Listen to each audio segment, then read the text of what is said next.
Doutor Bartô e os Doutores da Saúde, com João Paulo Lotufo. Dr. João Paulo Lotufo, mais um estado americano liberou o uso da maconha. Comente um pouquinho aqui para os nossos ouvintes. O Senado e a Câmara do Estado de Nova York aprovaram a legalização da posse de até 85 gramas de maconha, aprovaram o cultivo e a venda da droga para maiores de 21 anos, em uma das legislações mais abrangentes sobre o assunto nos Estados Unidos, fazendo o estado de Nova York ser o 15º dos Estados Unidos a permitir o uso recreativo da droga. O projeto permite a maiores de 21 anos comprar a maconha, cultivar plantas para o consumo pessoal, elimina as multas por posse de até 85 gramas da droga e amplia o programa de uso medicinal da maconha.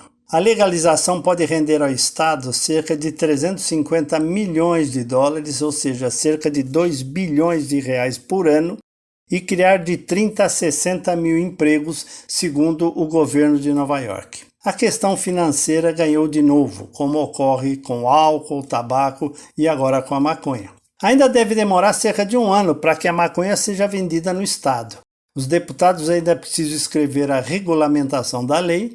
As regras devem ser minuciosas e irão abordar como se deve plantar, quem pode vender por atacado, quem pode distribuir e vender por varejo, e será criado um conselho que vai supervisionar esse mercado e esse novo imposto. Do ponto de vista criminal, eu vejo uma vantagem, que é a maioria pobre, negra e jovem deixará de ser incriminada por portes pequenos de maconha, coisa que ocorre aqui também no Brasil. Dezenas de milhares de nova-iorquinos são presos todos os anos por pequenas violações relacionadas à maconha e a maioria é a jovem, pobre e negra. Dr. Lotufo, qual a sua preocupação com essa decisão em termos de saúde? A minha preocupação do ponto de vista de saúde é que tudo isso não afastará a possibilidade de se dobrar o uso da droga, principalmente em menores de 21 anos, que é o que ocorre quando se legaliza. Não vai se afastar a possibilidade de dobrar as intoxicações em maiores e menores de idade, como ocorreu no estado de Washington e Colorado. A dependência de parte dessa população vai ocorrer e poderá aumentar o caminho para outras drogas. Vai ser mais frequente o uso de outras drogas além da maconha. As lesões pulmonares decorrentes do fumo da maconha podem aparecer, já que a maconha tem até 5 vezes mais cancerígenos do que o tabaco. Poderá aumentar o abandono escolar e a dificuldade de aprendizado. Podemos ter a antecipação e exacerbação de surtos psicóticos. Vão dobrar os acidentes de trânsito, como aconteceu também no estado de Washington e Colorado. E, principalmente, pode aumentar indivíduos com lesões cerebrais irreversíveis, que é aquele famoso NOIA. Será que vale a pena? Do ponto de vista da saúde, nós temos que fazer uma ampla campanha de divulgação para orientar principalmente os jovens sobre os possíveis malefícios da maconha. Isto é real. A pergunta que fica é: será que vale a pena aprovar a maconha recreacional? Um grande abraço do Dr. Bartô. Eu sou Sandra Capomatto, você ouviu o Dr. João Paulo Lotufo, pediatra da Universidade de São Paulo, responsável pelo projeto Dr. Bartô. Doutor Bartô e os Doutores da Saúde, com João Paulo Lotufo. Ética e Política, por Renato Janine Ribeiro. Professor Janine, a Receita Federal disse que pobres não leem. Eles defenderam a tributação de livros como forma de gerar recursos. Como o senhor avalia essa proposta? Na verdade, esta proposta da Receita Federal de taxar os livros com impostos retoma uma ideia do ministro Paulo Guedes, que eu já comentei nessa coluna, no ano passado, creio que em agosto, em que ele dizia basicamente o mesmo argumento, que os livros são consumidos, são comprados sobretudo por pessoas que têm mais dinheiro, e que então uma saída que ele propunha, uma saída absolutamente absurda, era você tributar todos os livros e o governo escolheria alguns livros que seriam distribuídos sem imposto, ou talvez até de graça, ou por preço simbólico, ao conjunto da população, o que é uma medida típica de Estado totalitário. É nos Estados totalitários que você dá ao governo o poder de escolher quais livros as pessoas vão ler, pois na Alemanha nazista todos ganhavam o livro do Hitler, Mein Kampf. Por exemplo, quando casava, era o presente que tinha. O livro que enuncia todos os preconceitos daquele Facínora, ditador da Alemanha nazista. Então, essa proposta do ministro Guedes, pelo visto, foi substituída agora pela ideia de simplesmente tributar todos os livros e, ponto final, sempre se alegando que eles fazem parte de um pacote de compras de pessoas que têm mais dinheiro e que então seria injusto socialmente fazer isso. Quando nós vemos que este governo não promove, como deveria promover, um aumento de tributação sobre a renda dos mais ricos, sobre o patrimônio dos mais ricos, quando vemos que toda a discussão do imposto pelo governo, e temos que dizer pelos economistas ligados aos grandes empresários, exclui a possibilidade de quem pode mais pagar mais, essa medida se mostra como mais uma forma deste governo atacar atividades importantes, no caso o conhecimento. Você não tem conhecimento sem leitura. Você precisa ter intensamente as pessoas lendo. Ora, o problema no Brasil é grande. No Ministério da Educação, antes mesmo de eu ser titular daquela pasta, desenvolveu-se um programa muito bonito, que era o programa de você distribuir livros, não apenas didáticos, mas livros para constituir bibliotecas nas 150 mil escolas públicas do Brasil. Receberam livros bons. Agora, vocês vejam como isso é difícil. Você dá os livros bons, coloca na biblioteca e aí, então, primeiro a escola diz, não temos estante. Então o governo procura obter estante. Depois diz, não temos bibliotecária para gerir isso. Então o governo tenta financiar bibliotecárias.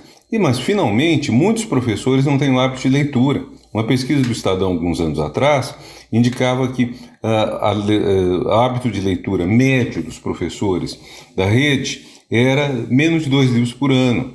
Então, é claro que isso é separado, provavelmente os professores que lidam com leitura, de português, de línguas, leem mais. Mas, vejam, o trabalho é muito grande e esse governo ignora totalmente isto. Qual a importância da leitura de livros não didáticos para a formação dos cidadãos? E por que é importante isso, o livro não didático? Porque ele é que dá à pessoa uma abertura para um mundo muito grande. Quando você lê romances de amor, você aprende a entender um pouco o que é esse sentimento, o amor. Quando você lê romances históricos, romances que tratam episódios da vida, você começa a ver como outras pessoas sentem coisas que talvez você nunca tenha pensado, nunca tenha sentido assim. Uma leitura, ela aumenta o teu repertório para lidar com a vida. Então uma leitura é muito forte para a pessoa se tornar mais capaz de crescer como ser humano. Por exemplo, se você aprende melhor sobre o amor, sobre as relações humanas, crescer como profissional, se você aprende mais as dificuldades do mundo. Então, o que deveria se fazer é induzir, incentivar, estimular a leitura. Na linha do Plano Nacional de Leitura aprovado, aliás, já no Congresso faz algum tempo, e não reduzir isso. O professor Renato Janine Ribeiro conversou comigo, Valéria Dias, para a Rádio USP. Ética e Política, por Renato Janine Ribeiro. Observatório da Inovação, com Glauco Arbix. Bom dia, professor Glauco. Estamos na maior crise sanitária deste século e o Brasil está se saindo mal em vários aspectos na visão da comunidade internacional. Bom dia, ouvintes da Rádio USP. Bom dia, Cinderela. O Brasil recebeu essa semana 2 menções importantes, inclusive na forma de editoriais, de 2 dos mais importantes jornais do mundo, o Washington Post nos Estados Unidos e o The Guardian no Reino Unido. Em princípio, a gente tendo uma menção desse porte, né, o Brasil tendo merecido 2 editoriais, a gente teria motivos para orgulho. Não temos. Não há nada para se orgulhar, principalmente porque o Washington Post coloca no título: o Brasil de Bolsonaro fracassou para interromper a Covid-19 e agora pode estar mirando a democracia. E o The Guardian é mais enfático ainda quando diz Jair Bolsonaro um perigo para o Brasil e para o mundo. Motivos são simples, ainda que muito dolorosos. Se a gente entrar no site da Universidade de Johns Hopkins, que faz o acompanhamento global, uma das que fazem, né, mas tem um trabalho muito sério, a Universidade de Johns Hopkins, nos Estados Unidos, mostra claramente o lugar do Brasil. Veja, o Brasil está com mais de 330 mil mortos com mais de 13 milhões de pessoas infectadas. Acima do Brasil, à frente do Brasil, nós temos os Estados Unidos com mais de 30 milhões de infectados e 558 mil mortos. Há vários estudos, há várias projeções mostrando que aquilo que já está realizado, nós teremos provavelmente, dentro de 2-3 meses, teremos atingido a cifra de 500 mil mortes. É uma tragédia incomensurável, é uma tragédia que não cabe em nossas cabeças, em nossos corações, pelo peso, significado da morte de milhares e milhares de pessoas. Professor, como poderíamos ter evitado a maior parte dessas mortes? Claro, uma parte, em função das características e da agressividade do coronavírus, era esperado que eles pudessem realmente morrer. Mas outra parte é flagrante que poderiam ter sido salvos se o Brasil tivesse tomado as medidas mais básicas, né? Feito um distanciamento físico rápido e eficiente, as pessoas usassem máscaras, evitassem aglomerações, que o serviço público de transporte tivesse mais ônibus, mais trens, mais vagões, de modo a que as pessoas ficassem mais distantes umas das outras, porque tem uma parte importante da população que precisa trabalhar presencialmente, e para essas, o Estado brasileiro, como foi feito em vários outros lugares, a exemplo da Nova Zelândia, a exemplo da própria China, da Coreia, o Estado precisa da ajuda que é fundamental para essas pessoas. Se a gente fizer bem feito, ainda há tempo de salvar milhares de vidas. Façamos bem feito, ou seja, coordenados com o governo federal e os governadores, a gente interrompe o ciclo de difusão do vírus. É assim que é feito, não há outra forma de combater a pandemia. O The Guardian, o jornal, alerta para o crime de Bolsonaro, do presidente, exatamente porque ele defende e colocou na cabeça que a tal de imunidade do rebanho, ou seja, a possibilidade de você atingir uma certa faixa de infectados e que isso pararia o vírus, não funciona, principalmente porque o vírus se transforma. Ele cria novas modalidades, novas cepas, como eles chamam, novas variantes.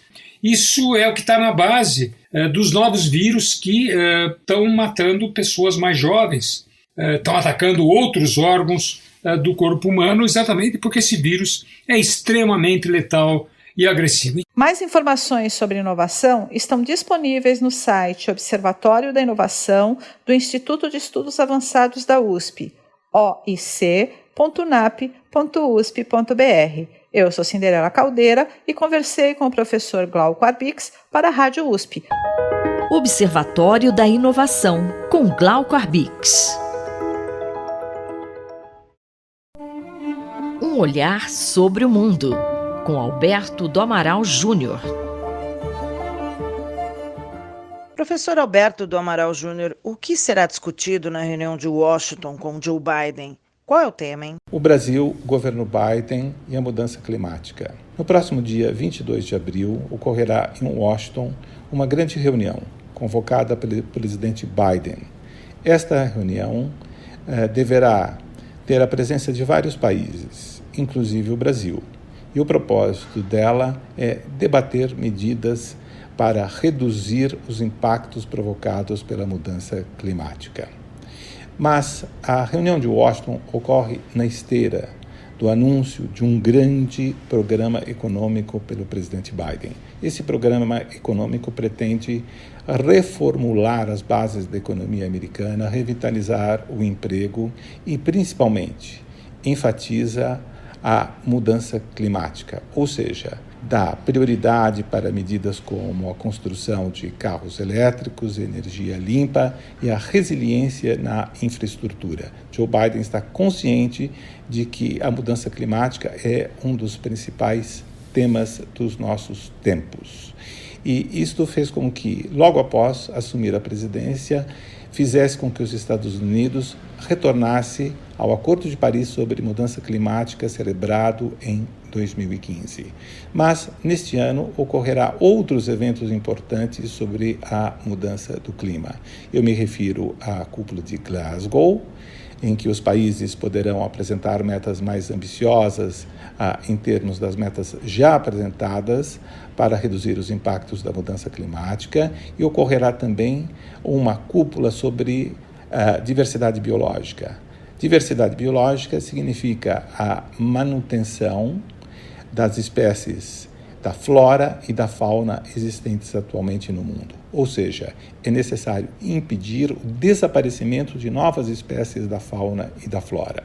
Professor Alberto do Amaral, essa reunião é importante para o Brasil por quê, hein? O Brasil tem uma grande oportunidade na reunião do dia 22 de abril de apresentar propostas concretas para obter benefícios reais para a sua economia, para a efetiva luta contra os impactos negativos da mudança climática, para evitar o desflorestamento da Amazônia, para impedir que outros biomas sejam devastados e para tomar medidas reais que possam conduzir o país a um vetor que foi estabelecido desde o final da ditadura militar, quando o Brasil adquiriu um grande protagonismo na área ambiental. E esse vetor focalizava a importância da ciência, a importância da soberania e o combate ao meio ambiente, já que o Brasil tem uma grande comunidade científica equipada e preparada para fornecer os conhecimentos adequados para a proteção da riqueza biológica do país. E o Brasil é o país que tem a maior diversidade biológica do globo. Portanto, para obter vantagens resultantes da reunião de Washington, como, por exemplo, recursos financeiros para execução de políticas que visem a impedir os efeitos devastadores da mudança climática, o Brasil precisa apresentar medidas concretas, precisa reverter a sua atual política ambiental. E essa atual política ambiental traz prejuízos econômicos imensos ao país. Fundos, bancos internacionais, consumidores de países desenvolvidos vêm sistematicamente criticando a política posta em prática pelo governo brasileiro. Além disso, esta política é nefasta aos interesses nacionais. E além de ser nefasta aos interesses nacionais, ela é prejudicial à humanidade como um todo, porque ela atinge um dos pilares da existência no século XXI, e assegurar condições favoráveis para que o homem possa sobreviver em condições favoráveis neste planeta. Portanto, a reunião de Washington é uma oportunidade que o Brasil jamais deve desperdiçar, deve oferecer propostas concretas e deve se conscientizar de que a política posta em prática até agora é uma política contrária aos interesses brasileiros acima de tudo. Eu sou Sandra Capomatto, você ouviu o professor de Direito Internacional Alberto do Amaral Júnior, da Faculdade de Direito da Universidade de São Paulo. Um olhar sobre o mundo, com Alberto do Amaral Júnior.